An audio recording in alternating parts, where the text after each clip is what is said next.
کافی حد تک اس طریقے سے بدنام ہو رہا ہے کہ اسلام کو ان لوگوں نے ٹیک اوور کر لیا ہے جو اسلام کا معنی اور مفہوم ہی نہیں سمجھتے.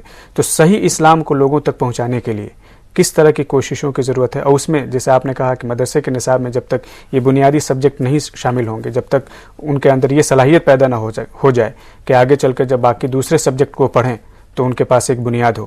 تو یہ اگر تمام پہلو کو سامنے رکھتے ہوئے اگر میں آپ سے یہ پوچھوں کہ اسلام کا جو مفہوم ہے یا اسلام کا جو پیغام ہے صحیح معنی میں اس کو عام کرنے کے لیے کس طرح کی عملی کوششوں کی ذمہ داری مسلمانوں پہ عائد ہوتی ہے؟ دیکھیے اگر آپ کو کوئی اسلامی کرنا ہے پہلے پریکٹس کرنا چاہیے. جی. جب تک ہماری دین ہم پریکٹس نہیں کرتے you should be a model. آپ کو پریزنٹیشن کرنا پڑے گا. یوسف اسلام صاحب میرے کو ایک بار بتایا تھے کہ میں ایجپٹ گیا. جی. ادھر دیکھنے کے بعد میں بتانا شروع کیا اگر میں ایجپٹ جاتا تھا میں کبھی نہیں مسلمان بنتا تھا. میں دیکھنے کے بغیر مسلمان بن گیا ہوں اور میں سیکھا اس کے بعد میں ادھر گیا. تو ہم لوگ ایک ریپرزینٹ نہیں کرتے ہمارے دین کو، ہمارے ڈیلنگ میں، ہمارے کیریکٹر میں، ہمارے میں یہ ڈسپلن آنا چاہیے اسلامک. دیکھیے جب وین دے سے گڈ مسلم کوئی آبجیکٹ نہیں کریں گے آپ کو. اگر نماز پڑھنے کا وہ لوگ آپ کو بچھا دیں گے. میں سب کبھی جاتا ہوں لنڈن، روزہ ہے وہ خود کھانا پینا لاتے ہیں. کوئی ہندوستان میں بھی میں دیکھتا تھا، میں چارٹنگ کرتا تھا جب روزہ ہے یہ لوگ اتنے اچھے ریسپیکٹ دیتے تھے. دیکھیے ریلیجن فالو کرتا ہے اور صحیح طریقے پر کوئی اس کو آبجیکٹ نہیں کریں گے. بالکل. ہم لوگ آرٹیفیشلی فالو کرتے ہیں، دوسروں کو اپسیٹ کرتے ہیں. یہ نہیں ہو سکتا. ٹرو ریلیجن کوئی آبجیکٹ نہیں کریں گے. بالکل. انسانی حقوق کے خلاف نہیں ہے. ہمارے مذہب ہیومینٹی کے لیے ہے، سب کے لیے ہے. اس میں آپ لوگ کچھ برائی نہیں دیکھیں گے. لیکن ہمارے ایگزامپل لے کے لوگ اس کو فنڈامنٹل اسلام، ٹیررسٹ اسلام اور نام دے رہے ہیں. There is only one Islam, practice Islam. جی. بہت ساری تنظیمیں ہیں جو اپنے لیول پہ کام کر رہی ہیں، لیکن کہیں نہ کہیں آج ضرورت اس بات کی ہے کہ وہ آپس میں متحد ہوں اور ایک ایسا پلیٹ فارم تیار کیا جائے جیسے زکوٰۃ کا ہمارے پاس نظم ہے، یا بہت سارے جیسے آپ نے کہا کہ ہمارے پاس بھی بہت سارے ایسے سرمایہ دار ہیں جن کے پاس دولت کی کمی نہیں ہے اور ان کے اندر جذبہ بھی ہے کہ وہ آگے بڑھ کے سماج کی خدمت میں اپنا جو بھی رول ادا کر سکتے ہیں کریں. ہمارا پرسنل ایجنڈا نہیں ہونا چاہیے. بالکل. ہم لوگ کیوں فیل ہوتے ہیں؟ ہمارے پاس ایک پرسنل ایجنڈا ہوتا ہے. ایک پرسنل ایجنڈا وجہ سے کانفلکٹ ہوتی ہے. ایک ملت کا ایجنڈا ہمارے پاس ہے، ادھر کانفلکٹ نہیں ہے. بالکل. ہمارا آبجیکٹو ہے ملت کو اوپر لانا، ہمارے آنے والے نسل کو اسکل دینا، ایجوکیشن دینا، اور اکنامک فیلڈ میں ان کو آگے بڑھانا اور دین کی پرورش ہونا، صحیح تعلیم. لیکن یہ ہمارا آبجیکٹو اگر یہ ہے ہمارے سب تنظیم مل کے کام کر سکتی ہے. بالکل. اور اب ہمارے پاس فائنینشیل ٹرانسپیرنسی ہونا چاہیے. بالکل. میں بولتا ہوں جب تک پراپر ٹرانسپیرنسی نہیں ہے، ہم لوگ جمع کرتے ہیں، حساب کتاب کا معاملہ ہے، یہ بھی بہت امپورٹنٹ ہے. ہم لوگ مسلمان ہیں. بالکل. ہم لوگ ٹرسٹی ہیں. جیسے مسلم جو نوجوان ہیں اگر آپ پیغام دینا چاہیں تو کیا آپ پیغام دیں گے؟ دیکھیے ہم لوگ ہندوستان میں رہ رہے ہیں.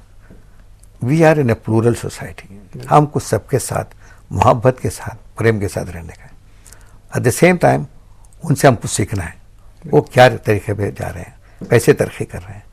ہم کو ان کا اچھے پوائنٹ لینے کا ہے. بالکل. ابھی ویسٹرن سویلائزیشن میں اچھی چیز ہے اپناؤ، گندی چیز چھوڑ دو. بالکل. ہر ایک سویلائزیشن میں جو اچھی چیز ہوتی ہے and it not conflict with Islam, ہم کو اپنانا چاہیے.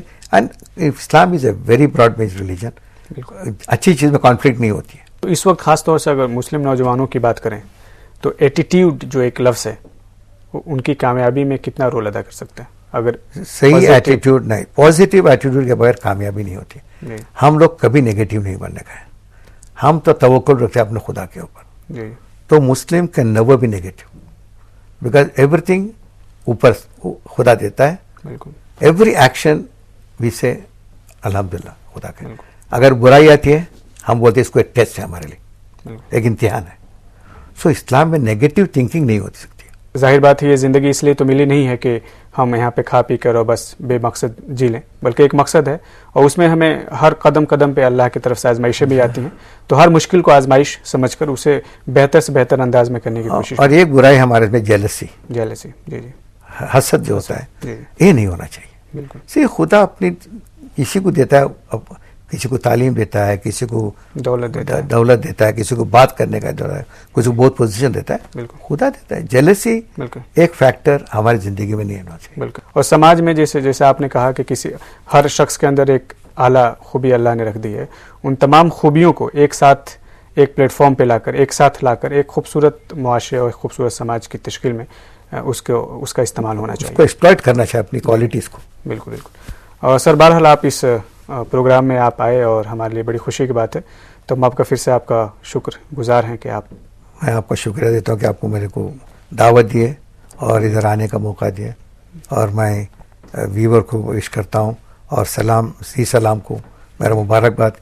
یہ چینل انشاءاللہ آگے بڑھے اور اسی طریقے پہ آپ کام کریں کہ انڈیا کے لوگوں کو جوڑنے کا جو آپ لیے ہیں ہاتھ میں، یہ بہت اچھا کام ہے. I think every T V channel must follow Zee Salaam in this main.